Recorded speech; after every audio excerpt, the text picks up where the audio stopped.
नमस्कार दोस्तों, आप सभी लोगों का बहुत बहुत स्वागत है हमारे इस यूट्यूब चैनल पे। तो जैसा कि दोस्तों आप सभी लोगों को पता होगा कि हम इस समय पर अपने पाठ्यक्रम में जो रचनाएं लगी हुई हैं, रचनाओं का अध्ययन कर रहे हैं। उसी क्रम में दोस्तों हमने अभी तक अपने पाठ्यक्रम में जो भी रचनाएं लगी थी उनमें से सभी 6 कहानियों का अध्ययन कर चुके हैं। उसने कहा था चंद्रधर शर्मा गुलेरी जी की, कहानी का प्लाट शिवपूजन सहाय जी की, कानों में कंगना राजा राधिका रमण प्रसाद जी की, और पंचलाइट कहानी फणीश्वर नाथ रेणु जी की, और चीफ की दावत भीषम साहनी जी की, और प्रेमचंद्र जी की कहानी पूस की रात। ये हम दोस्तों इतने कहानियों का हम अध्ययन कर चुके हैं। उसके बाद हमने दोस्तों अपने पाठ्यक्रम में जो उपन्यास लगे हुए हैं, तो उपन्यासों में दोस्तों हमने गोदान उपन्यास पूरा पढ़ लिया है। गोदान उपन्यास मुंशी प्रेमचंद जी का। उसके बाद त्यागपत्र उपन्यास जैनेन्द्र जी का, इसका भी दोस्तों हम पूरा अध्ययन कर चुके हैं आज। और मैला आंचल, जो कि दोस्तों एक हिंदी का पहला आंचलिक उपन्यास है 1954 में, फणीश्वर नाथ रेणु जी का। तो हम दोस्तों मैला आंचल उपन्यास का भी पूरा अध्ययन कर चुके हैं। आप लोग ये सभी जितने हमने बताए रचनाएं हमारे इसी यूट्यूब चैनल पे आप लोगों को प्लेलिस्ट में सभी वीडियो क्रम से आप लोगों को मिल जाएगा। संपूर्ण मैला आंचल उपन्यास, गोदान और त्यागपत्र ये उपन्यास। आज हम दोस्तों उसी क्रम में हम चंद्रगुप्त नाटक, जो कि एक ऐतिहासिक नाटक है जयशंकर प्रसाद जी का, इसका दोस्तों हम आज अध्ययन शुरू करेंगे चंद्रगुप्त नाटक का। ये दोस्तों हमारे बिहार के एस्टेट के पेपर सेकंड जो उच्च माध्यमिक स्तर पीजीटी का है, उसके पाठ्यक्रम में भी लगा हुआ है। और यूजीसी के हमारे जो नेट जेआरएफ के पाठ्यक्रम है उसमें भी हमारे पाठ्यक्रम में लगा हुआ है चंद्रगुप्त नाटक। और भी दोस्तों कई स्टेट की टीजीटी पीजीटी एग्जाम और असिस्टेंट प्रोफेसर नेट और सेट, इन दोस्तों परीक्षाओं में लगा हुआ है चंद्रगुप्त नाटक, जो कि प्रसाद जी का है। उसी का दोस्तों आज हम पूरे विस्तार के साथ में अध्ययन शुरू करेंगे चंद्रगुप्त नाटक का। तो आप लोग दोस्तों अगर चैनल में हमारे नए हैं तो चैनल को ज़्यादा से ज़्यादा सब्सक्राइब करिए, शेयर करिए, जिससे ज़्यादा से ज़्यादा लोगों को लाभ पहुंच सके और हमारा प्रयास जो है ये सार्थक हो सके। तो चलिए दोस्तों ज़्यादा समय नहीं खराब करते, आते हैं अपने सीधे विषय पर। चंद्रगुप्त जो कि ऐतिहासिक नाटक है प्रसाद जी का, इसका अध्ययन करते हैं। सबसे पहले दोस्तों हम देखते हैं प्रकाशक का जो वक्तव्य है ये चंद्रगुप्त नाटक के बारे में, इसका दोस्तों हम अध्ययन करते हैं। प्रसाद जी न केवल कवि, कहानी लेखक, उपन्यासकार अथवा नाटककार ही हैं, बल्कि वे इतिहास के मौलिक अन्वेषक भी हैं। हिंदी में चंद्रगुप्त मौर्य के संबंध में विशद ऐतिहासिक विवेचना सबसे पहले प्रसाद जी ने ही की थी। यह उस समय की बात है जब चाणक्य लिखित अर्थशास्त्र का आविष्कार मात्र हुआ था एवं पुरातत्व के देशी अथवा विदेशी विद्वान चंद्रगुप्त के विषय में उदासीन से थे। संवत 1966 में, कब दोस्तों, संवत 1966 में प्रसाद जी ने अपनी यह विवेचना चंद्रगुप्त मौर्य के नाम से प्रकाशित की थी, जो प्रस्तुत नाटक के प्रारंभ में सम्मिलित है। इस उत्कृष्ट नाटक के लिखने की भावना भी प्रसाद जी के मन में उसी समय से बनी हुई थी। इसी के नमूने पर एक छोटा सा रूपक दोस्तों, जो कि कल्याणी परिणय, आप लोगों को पता है क्योंकि कल्याणी परिणय का ही संशोधित रूप चंद्रगुप्त नाटक है। तो इसी के नमूने पर एक छोटा सा रूपक कल्याणी परिणय के नाम से उन्होंने लिखा भी, जो अगस्त 1912 में नागरी प्रचारणी पत्रिका में प्रकाशित हुआ था, किंतु वह हिंदी का अनुवाद युग था और सन 17 में डीएल राय का चंद्रगुप्त अनुवादित होकर हिंदी में आ गया। अतएव इस मौलिक कृति की ओर लोग उतने आकृष्ट न हुए जितने उस अनुवाद के प्रति। फलतः वही अनुवाद हेरफेर के साथ कई रूपों में हिंदी पाठकों के सामने लाया गया। फिर भी प्रसाद जी की मौलिक प्रतिभा इस सुंदर ऐतिहासिक नाटक को अपने ढंग पर लिखने में प्रवृत्त हुई, और बड़ी प्रसन्नता की बात है कि वे अपने प्रयास में सफल ही नहीं, पूर्ण सफल हुए हैं। भाषा भाव चरित्र चित्रण सभी दृष्टियों से इस नाटक का अधिकांश इतना मार्मिक हुआ है कि प्रसाद जी की लेखनी पर अत्यंत मुग्ध हो उठना पड़ता है। कुल मिलाकर हमारी समझ में प्रसाद जी के बड़े नाटकों में यह सर्वश्रेष्ठ है। इसमें कल्याणी परिणय भी यथा प्रसंग परिवर्तित है और परिवर्धित होकर सम्मिलित हो गया है। यह ग्रंथ 2 वर्ष पहले ही प्रेस में दे दिया गया था, किंतु ऐसे कारण आते गए कि यह अब के पहले प्रकाशित न हो सका। हमें इसका खेद है। अस्तु, यह वर्षों का अन्वेषण पूर्ण उद्योग आज इस रूप में हम पाठकों के सामने बड़े हर्ष के साथ उपस्थित करते हैं। ये दोस्तों पहले संस्करण की भूमिका में प्रकाशक ने कहा है। अब हम दोस्तों शुरू करते हैं चंद्रगुप्त नाटक। तो शुरू करते हैं दोस्तों चंद्रगुप्त नाटक प्रसाद जी का।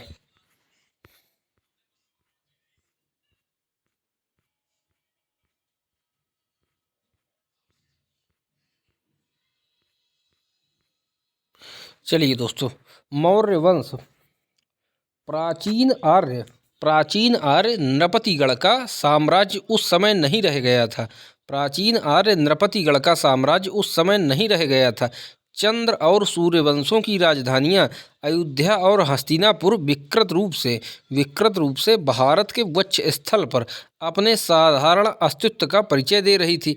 अन्य प्रचंड बर्बर जातियों की लगातार चढ़ाइयों से पवित्र सप्त सिंधु प्रदेश में आर्यों के सामगान का पवित्र स्वर मंद हो गया था।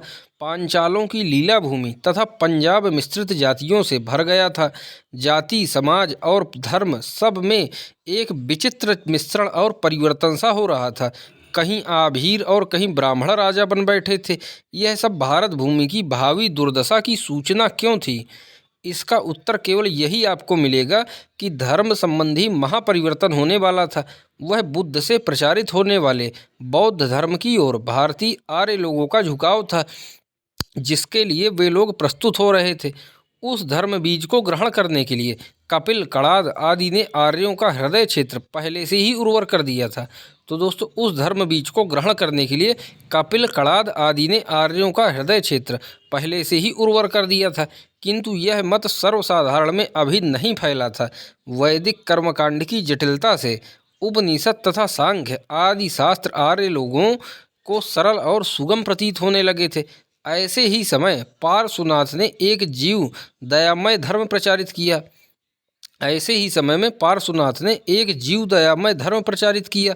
और वह धर्म बिना किसी शास्त्र विशेष के वेद तथा प्रमाण की उपेक्षा करते हुए फैलकर शीघ्रता के साथ सर्वसाधारण से सम्मान पाने लगा।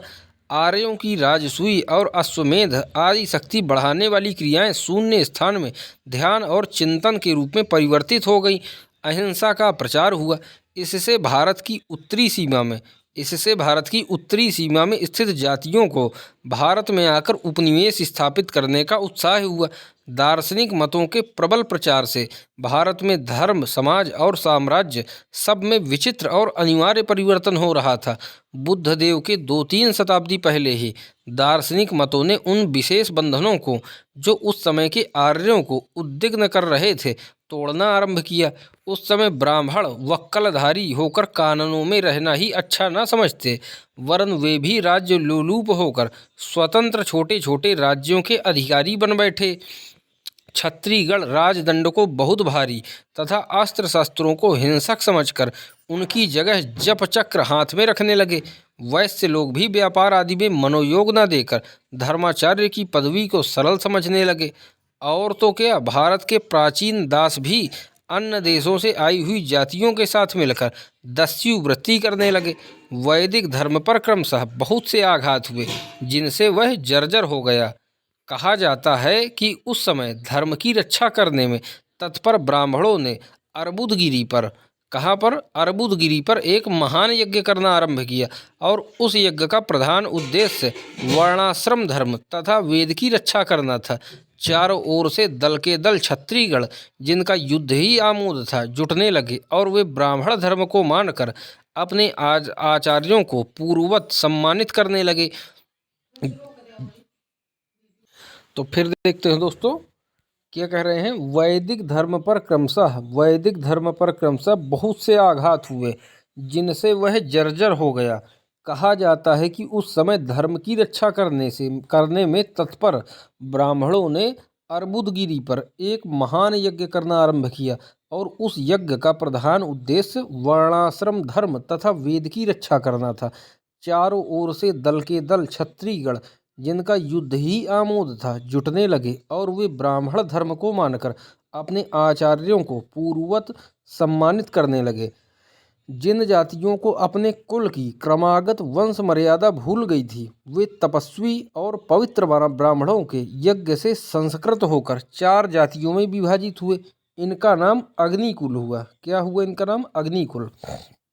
संभवतः इसी समय में तक्षक या नागवंशी भी क्षत्रियों की एक श्रेणी में गिने जाने लगे।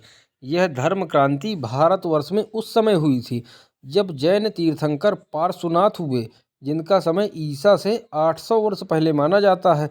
जैन लोगों के मत से भी इस समय में विशेष अंतर नहीं है। ईसा के 800 वर्ष पूर्व यह बड़ी घटना भारतवर्ष में हुई, जिसने भारतवर्ष में राजपूत जाति बनाने में बड़ी सहायता दी, और समय समय पर इन्हीं राजपूत क्षत्रियों ने बड़े बड़े कार्य किए। उन राजपूतों की 4 जातियों में प्रमुख परमार जाति थी। तो क्या कौन सी प्रमुख थी दोस्तों? प्रमुख उनमें से परमार जाति थी। परमार जाति उन राजपूतों की 4 जातियों में प्रमुख परमार जाति थी। और जहाँ तक इतिहास पता देता है, उन लोगों ने भारत के भिन्न भिन्न प्रदेशों में फैलकर नवीन जनपद और अक्षय कीर्ति उपार्जित की। धीरे धीरे भारत के श्रेष्ठ राजवर्गों में इनकी गणना होने लगी। यद्यपि इस कुल की भिन्न भिन्न 35 शाखाएं हैं। कितनी हैं? भिन्न भिन्न 35 शाखाएं हैं, पर सब में प्रधान और लोक विश्रुत मौर्य नाम की शाखा हुई। भारत का श्रृंखलाबद्ध इतिहास नहीं है, पर बौद्धों के बहुत से शासन संबंधी लेख और उनकी धर्म पुस्तकों से हमें बहुत सहायता मिलेगी, क्योंकि उस धर्म को उन्नति के शिखर पर पहुंचाने वाला उसी मौर्य वंश का सम्राट अशोक हुआ। बौद्धों के विवरण से ज्ञात होता है कि शिशुनाग वंशी, कहाँ से ज्ञात होता है? बौद्धों के विवरण से ज्ञात होता है कि शिशुनाग वंशी महानंद के शंकर पुत्र महापद्मनंद के पुत्र धनानंद से मगध का सिंहासन लेने वाला चंद्रगुप्त मौर्यों के नगर का राजकुमार था। कहाँ का था? मौर्यों के नगर का राजकुमार था। यह मौर्यों का नगर पिप्पली कानन था, और पिप्पली कानन के मौर्य नृपति लोग भी बुद्ध के शरीर भस्म में पिप्पली कानन के मौर्य नृपति लोग भी बुद्ध के शरीर भस्म के भाग लेने वालों में एक थे। आप लोगों को दोस्तों पता होगा कि जो महात्मा बुद्ध का जब निधन हो गया था, तो निधन के बाद उनके शरीर के 8 टुकड़े किए गए थे। वही 8 टुकड़े स्तूप जैसे हैं, क्या कहते हैं, जैसे सांची का स्तूप है, इस तरह करके स्तूपों में दोस्तों उनको वो किया गया। उनके टुकड़ों को, शरीर के उनको जो टुकड़े थे, उन्हीं टुकड़ों को लेकर के स्तूप बना दिए गए थे। तो उन्हीं में से क्या कहते हैं, शरीर भस्म के भाग लेने वालों में एक, क्या कहते हैं, एक टुकड़ा कुल मिला के पिप्पली कानन के मौर्यों ने लिया था। ये है कह रहे हैं। मौर्य लोगों की उस समय भारत में कोई दूसरी राजधानी न थी। यद्यपि इस बात का पता नहीं चलता कि इस वंश के आदि पुरुष में से किसने पिप्पली कानन में मौर्यों की पहली राजधानी स्थापित की, पर यह स्पष्ट ज्ञात होता है कि ईसा से 500 वर्ष या इससे पहले यह राजधानी स्थापित हुई, और मौर्य जाति इतिहास प्रसिद्ध कोई ऐसा कार्य तब तक नहीं कर सकी जब तक प्रतापी चंद्रगुप्त उसमें न उत्पन्न हुआ। उसने मौर्य शब्द को, जो अब तक भारतवर्ष के एक कोने में पड़ा हुआ अपना जीवन अपरिचित रूप से बिता रहा था, केवल भारत ही नहीं वरन ग्रीस आदि समस्त देशों में परिचित करा दिया। ग्रीक इतिहास लेखकों ने अपनी भ्रमपूर्ण लेखनी से इस चंद्रगुप्त के बारे में कुछ तुच्छ बातें लिख दी हैं, जो कि बिल्कुल असंबद्ध ही नहीं वरन उल्टी हैं। जैसे चंद्रगुप्त नाइन के पेट से पैदा हुआ, महानंदिन का लड़का था। क्या लिखा है? ग्रीस लोगों ने लिखा है चंद्रगुप्त नाइन के पेट से पैदा हुआ, महानंदिन का लड़का था। पर यह बात पोरस ने महापद्मनंद और धनानंद आदि के लिए कही है, और वही पीछे से चंद्रगुप्त के लिए भ्रम से यूनानी ग्रंथकारों ने लिख दी है। ग्रीक इतिहास लेखक कौन है? प्लूटार्क लिखता है कि चंद्रगुप्त मगध सिंहासन पर आरोहण करने के बाद कहता था, क्या कहता था? कि सिकंदर महापद्मनंद को अवश्य जीत लेता, क्योंकि यह नीच जन्मा होने के कारण जन समाज में अपमानित तथा घृणित था। लीवानियस आदि लेखकों ने तो यहाँ तक भ्रम डाला कि पोरस ही नापित से पैदा हुआ था। पोरस ने ही यह बात कही थी, इससे वही नापित पुत्र समझा जाने लगा। तो क्या आश्चर्य है कि तक्षशिला में जब चंद्रगुप्त ने यही बात कही थी, तो वही नापित पुत्र समझा जाने लगा हो। ग्रीकों के भ्रम से ही यह कलंक उसे लगाया गया है। एक बात और भी उस समय तक निर्धारित नहीं हुई थी कि सैंड्रोकोटस और जेंडरेमस भिन्न भिन्न दो व्यक्तियों के या एक ही के नाम है। यह एच एच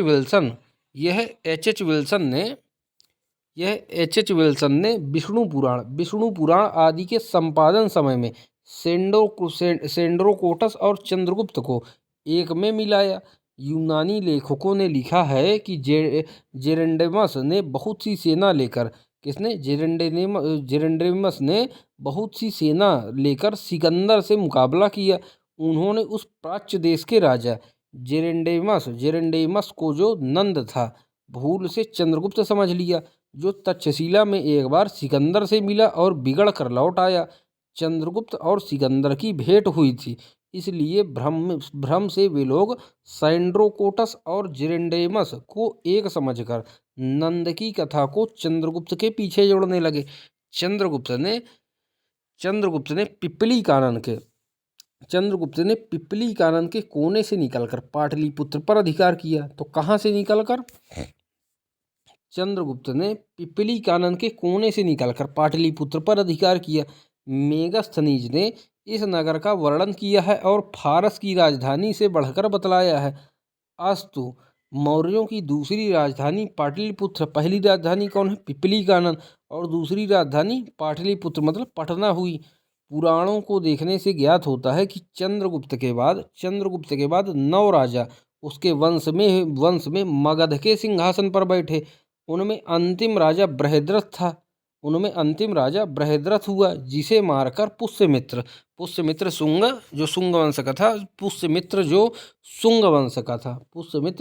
वंश का था मगध के सिंहासन पर बैठा। किंतु चीनी यात्री ह्वेनसांग जो हर्षवर्धन के समय में आया था, लिखता है मगध का अंतिम अशोक वंशी पूर्णवर्मा हुआ। कौन हुआ? मगध का अंतिम अशोक वंशी पूर्णवर्मा हुआ, जिसके समय में शशांक गुप्त ने बोधिद्रुम को विनष्ट किया था। और उसी पूर्णवर्मा ने बहुत से गौ के दूध से उस उन्मिलित बोधिद्रुम को सींचा, जिससे वह शीघ्र ही फिर बढ़ गया। यह बात प्रायः सब जानते हैं कि मौर्य वंश के 9 राजाओं ने मगध के राज्यासन पर बैठकर उसके अधीन के समस्त भूभाग पर शासन किया। जब मगध के सिंहासन पर से मौर्य वंशियों का अधिकार जाता रहा, तब उन लोगों ने एक प्रादेशिक राजधानी को अपनी राजधानी बनाया। प्रबल प्रतापी चंद्रगुप्त का राज्य 4 प्रादेशिक शासकों से शासित होता था। तो क्या होता था? प्रबल प्रतापी चंद्रगुप्त का राज्य 4 प्रादेशिक शासकों से शासित होता था। अवंती, स्वर्णगिरी, तोसली और तक्षशिला में अशोक के 4 सूबेदार रहा करते थे। इनमें अवंती के सूबेदार प्रायः राजवंश के होते थे। स्वयं अशोक उज्जैनी में सूबेदार रह चुका था। संभव है कि मगध का शासन डामाडोल देखकर मगध के 8वें मौर्य नृपति सोम शर्मा के किसी राजकुमार ने, जो कि अवंती का प्रादेशिक शासक रहा हो, अवंती को प्रधान राजनगर बना लिया हो, क्योंकि उसकी एक ही पीढ़ी के बाद मगध के सिंहासन पर शुंग वंशियों का अधिकार हो गया। यह घटना संभवतः 175 ईसा पूर्व हुई होगी, क्योंकि 183 में सोम शर्मा मगध का राजा हुआ। भट्टियों के ग्रंथों में लिखा है कि मौर्य कुल के मूल वंश से उत्पन्न हुए परमार नृपतिगण ही उस समय भारत के चक्रवर्ती राजा थे, और वे लोग कभी कभी उज्जैनी में अपनी राजधानी स्थापित करते थे। टाड ने अपने राजस्थान में लिखा है कि जिस चंद्रगुप्त की महान प्रतिष्ठा का वर्णन भारत के इतिहास में स्वर्ण अक्षरों से लिखा है, उस चंद्रगुप्त का जन्म पवार कुल की मौर्य शाखा से में हुआ। संभव है कि विक्रम के 100 या कुछ वर्ष पहले, जब मौर्यों की राजधानी पाटलिपुत्र से हटी, तब इन लोगों ने उज्जैनी को प्रधानता दी और यहीं पर एक प्रादेशिक शासक की जगह राजा की तरह रहने लगा। राजस्थान में पंवार कुल के मौर्य नृपतिगण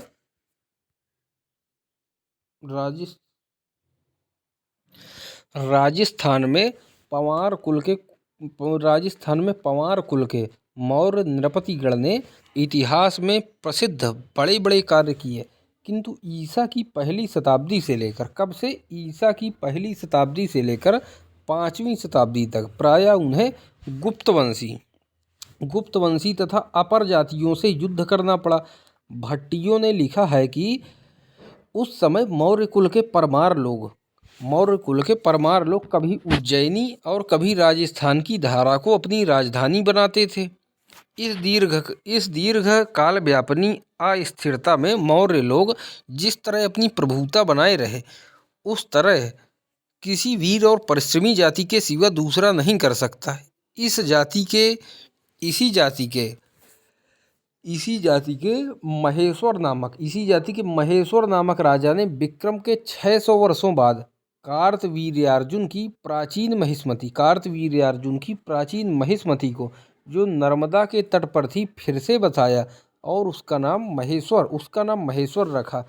उन्हीं का पौत्र दूसरा भोज चित्रांग मौर्य ने भी थोड़े ही समय के अंतर में चित्रकूट का पवित्र दुर्ग बनवाया, जो भारत के स्मारक चिन्हों में एक अपूर्व वस्तु है। गुप्तवंशियों ने जब अवंती मौर्य लोगों से ले ली, उसके बाद वीर मौर्यों के उद्योग से कई नगरियां बसाई गईं और कितनी ही उन लोगों ने दूसरे राजाओं से ले ली। अर्बुदगिरी के प्राचीन भूभाग पर उन्हीं का अधिकार था। उस समय राजस्थान के सब अच्छे नगर प्रायः मौर्य राजगढ़ के अधिकार में थे। विक्रमीय संमत 780 तक मौर्यों की प्रतिष्ठा राजस्थान में थी, और उस अंतिम प्रतिष्ठा को तो भारतवासी कभी न भूलेंगे, जो चित्तौरपति मौर्य नरनाथ मान सिंह ने खलीफा वलीद को राजस्थान से विताड़ित करके प्राप्त की थी। मान मौर्य के बनवाए हुए मानसरोवर में एक शिलालेख है, जिसमें लिखा है कि महेश्वर को भोज नाम का पुत्र हुआ था, जो धारा और मालवा का अधीश्वर था। उसी से मानमौर्य हुआ। इतिहास में 784 संवत में बप्पा रावल का चित्तौड़ पर अधिकार करना लिखा है, तो इसमें संदेह नहीं रह जाता कि यही मानमौर्य बप्पा रावल के द्वारा प्रवंचित हुआ। महाराज मान प्रसिद्ध बप्पादित्य के मातुल थे। बप्पादित्य ने नागेंद्र से भागकर मौन मौर्य के यहाँ आश्रय लिया। उनके यहाँ सामंत रूप में रहने लगे। धीरे धीरे उनका अधिकार सब सामंतों से बढ़ा। तब सामंत उनसे डाह करने लगे, किंतु बप्पादित्य की सहायता से मान मौर्य ने यवनों को फिर भी पराजित किया। पर उन्हीं बप्पादित्य की 2 धारी तलवार मान मौर्य के लिए काल भुजंगनी और मान मौर्य के लिए तो मानो प्रलय समुद्र की एक बड़ी लहर हुई। बप्पादित्य के हाथ से मान मारे गए और राजस्थान में मान मौर्य का अब कोई राजा न रहा। यह घटना विक्रमी संवत 784 की है।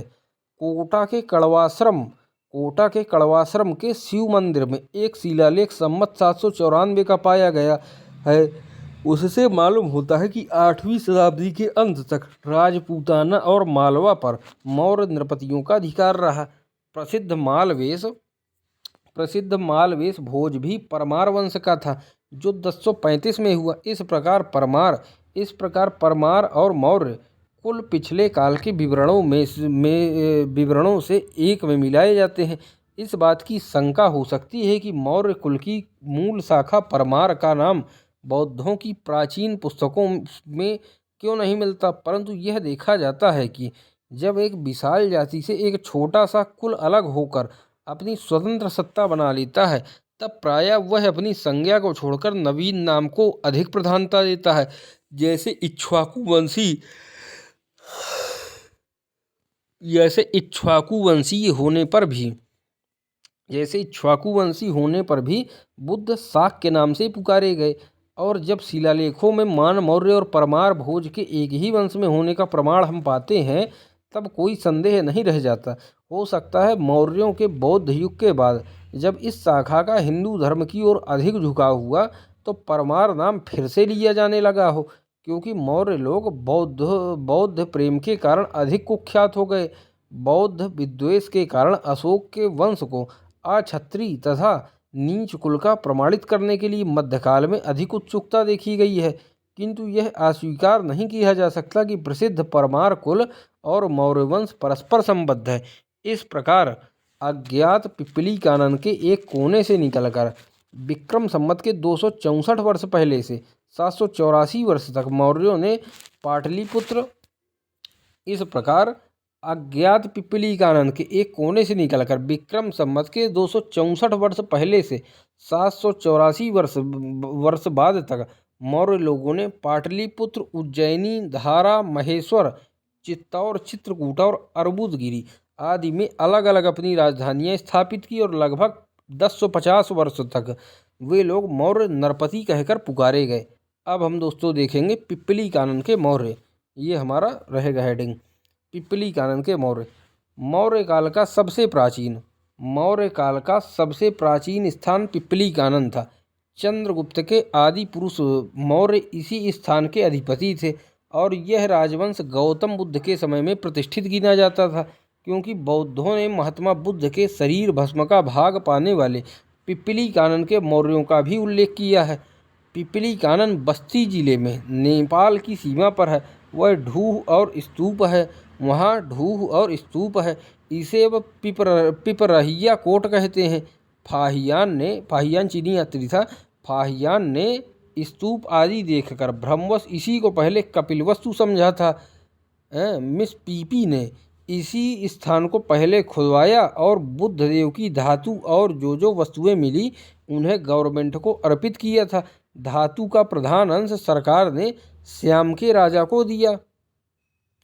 इसी पिप्पली कानन में मौर्य लोग अपना छोटा सा राज्य स्वतंत्रता से संचालित करते थे और ये क्षत्रिय थे, जैसा कि महावंश के इस अवतरण से सिद्ध होता है। मौर्यानम खत्तियानम वंशजातम श्रीधर चंद्रगुप्तो सिपज्जतम चाणक्यो ब्राह्मण तेतो। हिंदू नाटककार विशाख दत्त दोस्तों इनका नाटक है मुद्रा राक्षस। तो हिंदू नाटककार विशाख दत्त ने चंद्रगुप्त को प्रायः व्रसल कहकर संबोधित कराया है। इससे उक्त हिंदू काल की मनोवृत्ति ही ध्वनित होती है।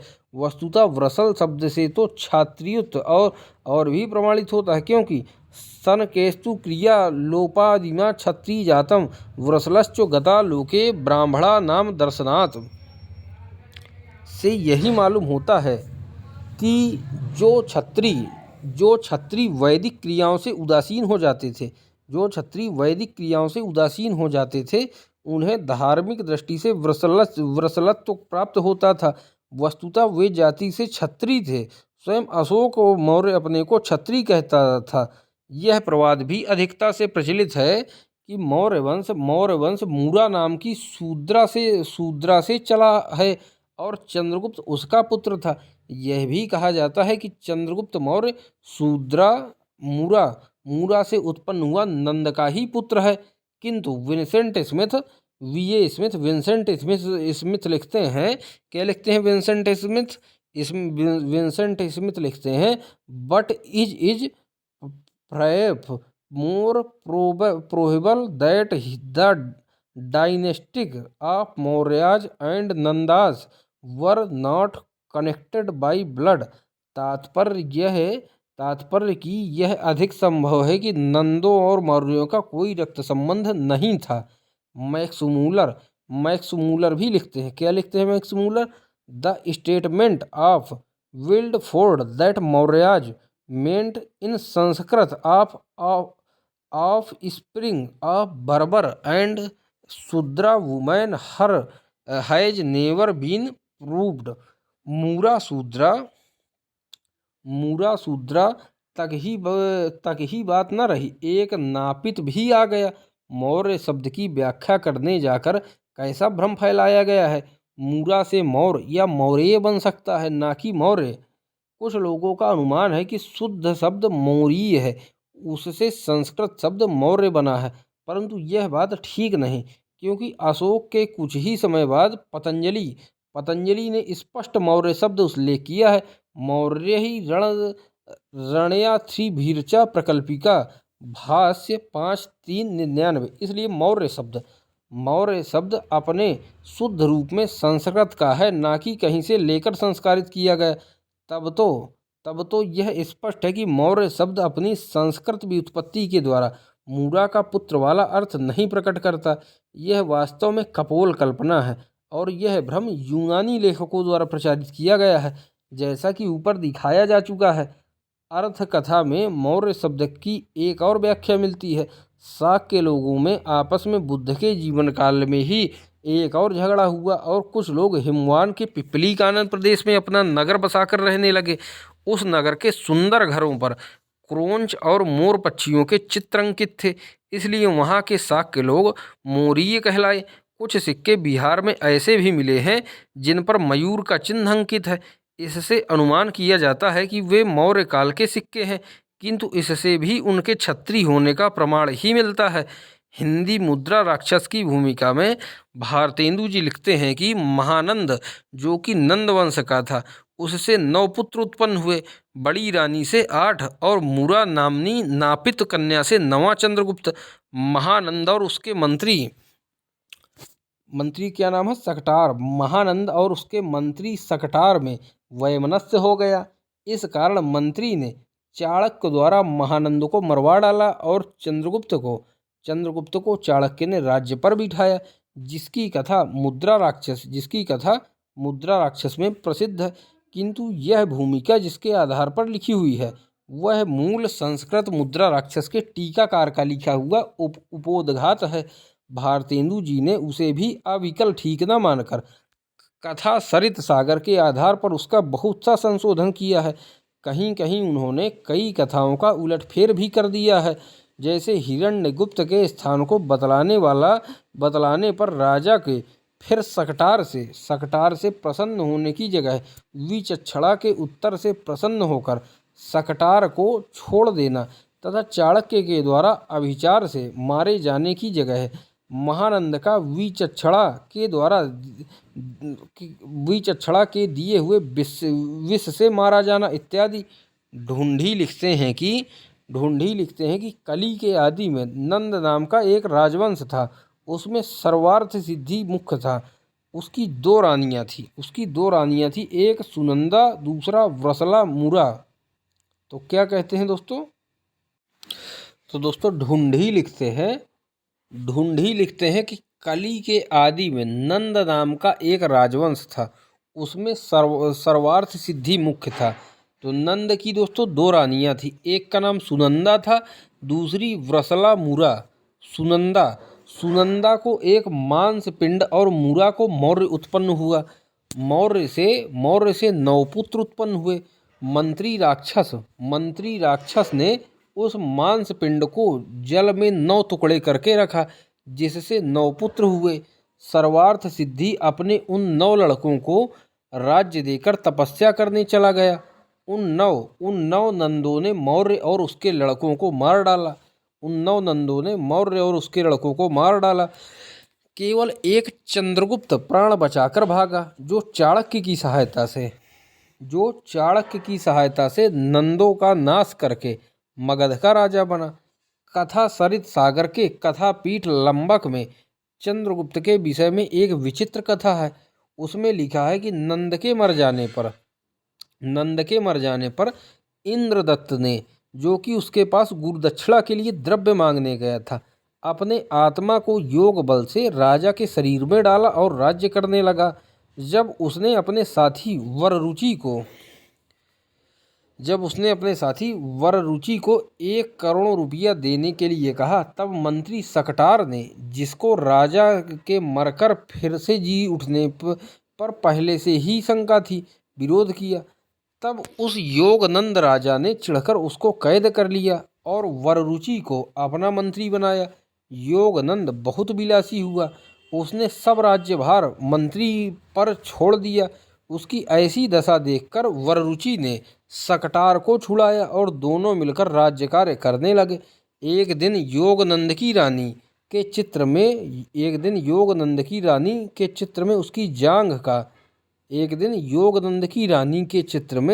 उसकी जांघ पर एक तिल बना देने से वररुचि पर शंका करके सकटार को उसको मार डालने की आज्ञा राजा ने दी, पर सकटार ने अपने उपकारी को छिपा रखा।